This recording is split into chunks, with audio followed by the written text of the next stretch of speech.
Pues, ¿por qué no comenzamos con algunas otras cifras que pues le hacen prever que este será pues uno de los años más violentos en el sexenio?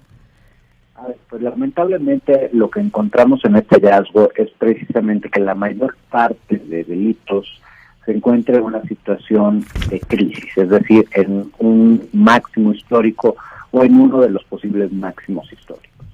El segundo elemento que encontramos pues es que hay una diferencia sustancial entre los dichos de la autoridad y lo que nos dicen los datos. El tercero es que encontramos evidencias de maquillaje de cifras por parte de las fiscalías estatales. Como ya comentaba, pues este es el peor año en materia de violaciones, de violencia familiar, de otros delitos que atentan contra la vida y la integridad personal, de otros delitos que atentan contra la libertad personal, según datos oficiales, el segundo peor año en extorsión y el tercer peor año en trata de personas. También se posiciona como el primero peor semestre en violencia familiar. Entonces, en ese escenario, lo que luego, cuando hacemos el desglose de los delitos, nos encontramos, recordarás que hace pocos días el presidente rindió un informe en el Zócalo donde hablaba de delitos.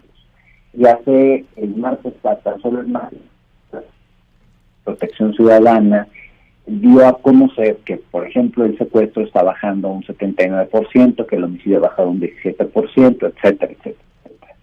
Cuando revisamos las cifras, pues descubrimos que los datos no dicen eso. Si nosotros comparamos lo que ocurrió en este sexenio comparado con los sexenios anteriores, pues encontramos que tenemos un 50% más de homicidios respecto al sexenio de Peña y un 65% más respecto a los de Calderón. Encontramos sí una disminución del secuestro, pero no del orden del 79% como nos afirma la autoridad, sino del 14% respecto a Calderón y de menos del 40% respecto a Peña. Pero en particular, tanto en el homicidio como en el secuestro, pues hay algunas inconsistencias de los registros. En cuanto al homicidio, pues lamentablemente que sabemos es que hoy en México, en lo que va de este sexenio han desaparecido casi 44,000 personas. De las 110,000 personas que han desaparecido en 1970 a la fecha, 44 son en estos 5 años. Entonces, pues, evidentemente es una muy mala noticia, nos presenta un escenario en donde la situación es absolutamente crítica. Y pues sabemos también que una parte importante de estas 44,000 personas han perdido la vida. Estamos hablando de 25 personas al día. Y aquí el primer dato es que, si bien se han encontrado muchas personas enterradas en ellas, no siempre se registran adecuadamente víctimas de homicidio doloso. También encontramos precisamente que a partir de que inicia a bajar el homicidio, es decir, a partir del inicio de 2020, según datos oficiales desde 2020, tenemos un comportamiento a la baja, de muy poquito, pero a la baja del homicidio. Pues aún así, una parte parece explicar, los están registrando en una categoría donde se podrían nada más registrar los suicidios asistidos o los suicidios cuando incitamos al suicidio a alguien. Entonces, pues la verdad es que no hay forma de demostrar que haya crecido de tal magnitud. Estamos hablando que el año pasado creció en 20% este delito y que los últimos 3 años pues ha mantenido un comportamiento muy marcado al alza, pues lo que nos hace pensar es que aquí hay un problema de registro. Y en el caso de secuestro tomamos como ejemplo lo sucedido en San Luis Potosí, en donde pues en abril secuestran a 128 personas y nos reportan solo 9. En mayo se da a conocer el secuestro de 58 personas y reportaron en 0.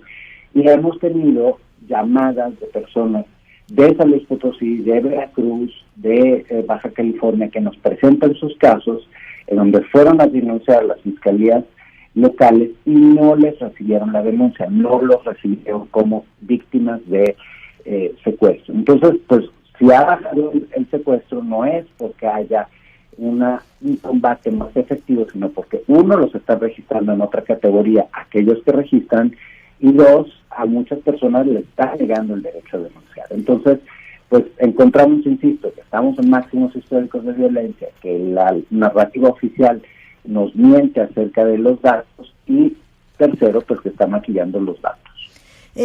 ¿Consideras entonces, Francisco Rivas, que se requieren, o la fragilidad de esta situación está en el registro, en a lo mejor homologar pues algunos parámetros para que pudieran tomar como base la misma información ustedes como el gobierno? Pues en teoría ya se hizo ese ejercicio, es decir, en teoría esto se ha trabajado desde el sexenio de Calderón.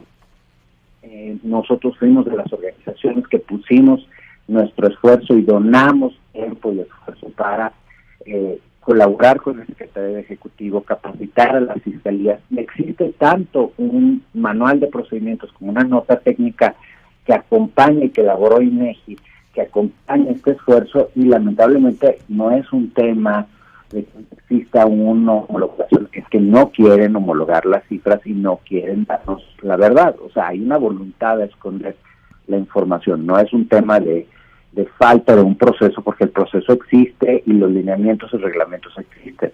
Aquí lamentablemente no hay nada que justifique que una fiscalía no reciba una víctima, no hay nada que justifique que una fiscalía primero salga a colgarse la medallita y presumir 58 personas rescatadas, lo cual es muy loable, pero luego nos diga que en dicho estado, en San Luis Potosí, pues en ese mes no hubo ni una sola víctima de secuestro. O sea, eso es verdaderamente querer tomarle el pelo a los ciudadanos.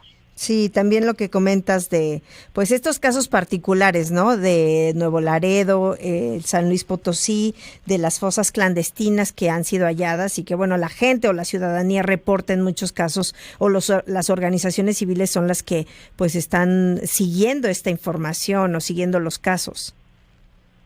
Sí, porque en estos casos que hemos podido, obviamente es más fácil darle seguimiento al secuestro, porque si bien es un delito de muy alto impacto, el número de secuestros en el país todavía es acotado respecto a los 20,000 robos que ocurren prácticamente todos los meses. Entonces, según datos oficiales, obviamente no podemos darle seguimiento a esos casos, pero sí a los homicidios, sí a los desaparecidos, sí a los feminicidios, sí a los secuestros, incluso a las extorsiones. Pero pues la verdad es que no encontramos una correspondencia por parte, una corresponsabilidad por parte del Estado en acompañar a las víctimas.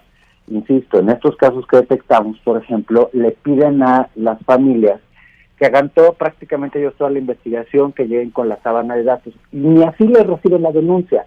Es decir, imagínate el cinismo de una familia que no tendría por qué tener acceso a la telefonía móvil y a que la telefonía móvil le autorice y le dé todas las sábanas de llamadas, la geolocalización del vehículo, de donde estaba su familiar el último momento antes de desaparecer, antes de recibir la llamada de secuestro, rastrear la llamada, o sea, todo este tipo de cosas no deberían de suceder, porque para eso está el Estado. Aquí sí, para eso es una función sustantiva. Y que no lo hagan es absolutamente criminal, y nos dice o que de verdad no tienen ningún interés, o que están en complicidad con estos delincuentes a los cuales no les hacen nada. Pues sí, bueno, pues vamos a estar pendientes. Por lo pronto te agradezco mucho el tiempo para platicar sobre este tema con el auditorio. Gracias a ustedes, y los invito a que lean con detalle el documento para que puedan corroborar esta información, pero sobre todo para que podamos exigir a las autoridades que hagan su trabajo. Lo único que tenemos que pedirles es que hagan lo que nos prometieron cuando solicitaron el voto. Pues sí, muchas gracias, Francisco Rivas, director general del Observatorio Nacional Ciudadano. Gracias a ustedes. Hasta luego, buenas tardes.